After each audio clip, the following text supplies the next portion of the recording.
Assalamualaikum dan salam sejahtera semua. Selamat datang ke Alahai Channel. Korang perasan tak kadang-kadang artis yang paling kuat buat kita ketawa kat TV, rupa-rupanya dialah yang paling kuat menahan ujian dalam hidup? Hari ini, kita nak borak santai tapi mendalam sikit pasal seorang primadona seni yang cukup hebat, iaitu Kak Amiza Aznan. Nama dia tak payah kenal lagi lah, memang legend dalam dunia lakonan. Tapi sebalik watak-watak ceria dia, rupa-rupanya tahun 2026 ni menjadi tahun yang paling berat buat dia sekeluarga selepas kehilangan anak sulung. Dan dalam masa sama, anak kedua pula sedang berjuang dengan sakit yang sama. Jom, kita telusuri perjalanan hidup, kerjaya dan ketabahan luar biasa Kak Amiza Aznan dalam video kali ini. Let's go!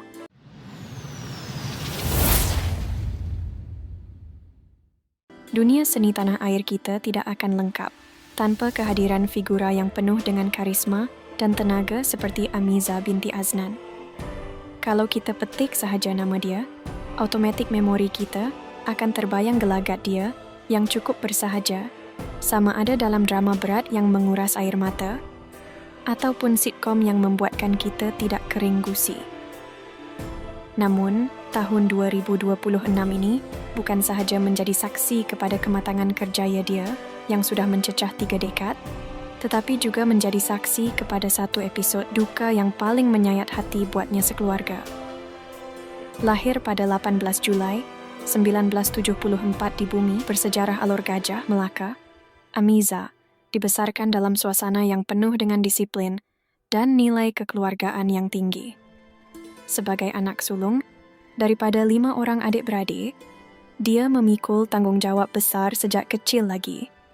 Ayahnya, Aznan Ibrahim, merupakan seorang bekas anggota polis yang kemudiannya berkhidmat dengan Syarikat Penerbangan Malaysia, MAS. Manakala ibunya pula, Khadijah Iderus, juga pernah berkhidmat dengan Syarikat MAS. Pendidikan awal dia bermula di sekolah rendah di Melaka, sebelum dia melangkah ke sekolah berasrama penuh.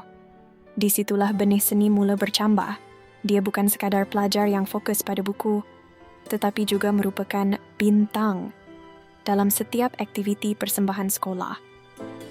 Minat yang mendalam terhadap dunia lakonan akhirnya membawa dia melangkah masuk ke industri hiburan secara rasmi pada tahun 1995. Sejak itu, dia tidak pernah menoleh ke belakang lagi. Dalam tempoh aktif sehingga kini, Amiza telah membuktikan yang dia bukan sekadar pelakon tempelan. Dia adalah pelakon watak yang sangat dihormati. Antara karya terbaru yang membuktikan kualiti lakonan dia, termasuklah filem Reversi, tahun 2024. Sebuah karya yang menunjukkan kematangan seninya. Selain filem 100, tahun 2022, dan Mat Bon Malaya, tahun 2021. Dia bukan sahaja mampu menggalas watak utama, malah watak pembantu yang dibawanya seringkali mencuri tumpuan, sehingga dia pernah menggondol beberapa pengiktirafan penting dalam anugerah seni. Kebolehan dia untuk bertukar-tukar genre daripada komedi slapstick ke drama air mata menjadikan dia antara pelakon yang paling dicari oleh pengarah-pengarah hebat di Malaysia. Di sebalik kerjaya yang gemerlap, Amiza adalah seorang isteri dan ibu yang sangat berdedikasi. Dia mendirikan rumah tangga dengan Khairil Izzar Mat Nazir, seorang pegawai kerajaan yang sentiasa menjadi penyokong kuatnya pada tahun 2004. Hasil perkahwinan yang bahagia ini, mereka dikurniakan 3 orang anak lelaki yang kacak dan berbakat, iaitu Andre Mikhail, anak sulung, Adrian Adam, anak kedua, dan Aiden Andika, anak bongsu. Bagi Amiza, anak-anak adalah segalanya. Namun, kebahagiaan itu mula diuji dengan satu persatu dugaan yang sangat berat untuk dipikul oleh mana-mana insan bergelar ibu. Awan mendung mula menyelubungi keluarga Amiza pada tahun 2025 apabila anak sulungnya, Andre Mikhail, disahkan menghidap kanser paru-paru tahap 3. Bayangkan, seorang anak muda yang baru berusia 20-an dan sedang dalam fasa membina masa depan, tiba-tiba terpaksa bergelut dengan penyakit yang mengancam nyawa. Selama hampir setahun, Andre berjuang dengan tabah. Menjelang akhir hayatnya, dia terpaksa bergantung sepenuhnya kepada bantuan oksigen kerana tumor besar yang mula menghalang fungsi paru-parunya. Namun, ujian tidak berhenti di situ. Pada 19 Februari 2026, dunia seolah-olah runtuh buat Amiza apabila dia berkongsi di media sosial bahawa anak keduanya, Adrian Adam, 18 tahun, pula didiagnosis menghidap kanser tulang. Dalam keadaan abang sulungnya sedang nazak, adiknya pula menerima berita yang sama-sama perit. Akhirnya, pada jam 10.15 malam, 23 Februari 2026, Andre Mikhail, yang berusia 23 tahun, menghembuskan nafas terakhir di Hospital Kuala Lumpur. Pemergian Andre ini disifatkan oleh Amiza sebagai ujian paling berat dalam hidupnya.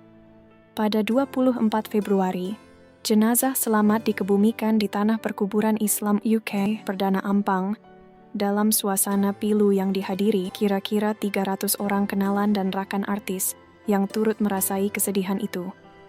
Walaupun hatinya remuk dengan pemergian Andre dan kebimbangan terhadap kesihatan Adrian, Amiza tetap menunjukkan kecekalan yang luar biasa. Dia menggunakan platform media sosialnya bukan untuk meratap, tetapi untuk memohon doa dan sokongan moral daripada peminat. Dia merayu agar orang ramai terus mendoakan yang terbaik buat anak-anaknya. Kisah Amiza Aznan ini mengajar kita bahawa di sebalik kemasyhuran dan tawa di kaca televisyen, setiap insan mempunyai perjuangan masing-masing yang tidak kita ketahui. Marilah kita terus mendoakan agar dia diberikan kekuatan yang luar biasa untuk terus membimbing anak-anaknya yang lain, dan semoga roh Allah Yarham Andre Mikhail ditempatkan di tempat yang paling mulia. Itulah dia serba sedikit kisah perjalanan hidup Amiza Aznan yang penuh dengan warna-warni, tapi sekarang sedang diuji dengan awan mendung. Sebagai peminat ataupun sesama manusia, jomlah kita sama-sama titipkan doa buat arwah Andre dan juga kesembuhan buat Adrian Adam. Semoga Kak Amiza dan suami terus diberikan kekuatan yang luar biasa untuk tempuhi hari-hari mendatang. Korang ada kenangan tak dengan watak-watak Kak Amiza yang paling korang ingat? Cuba komen kat bawah. Jangan lupa like, share dan subscribe untuk lebih banyak info pasal selebriti kesayangan korang. Kita jumpa lagi dalam video seterusnya. Assalamualaikum.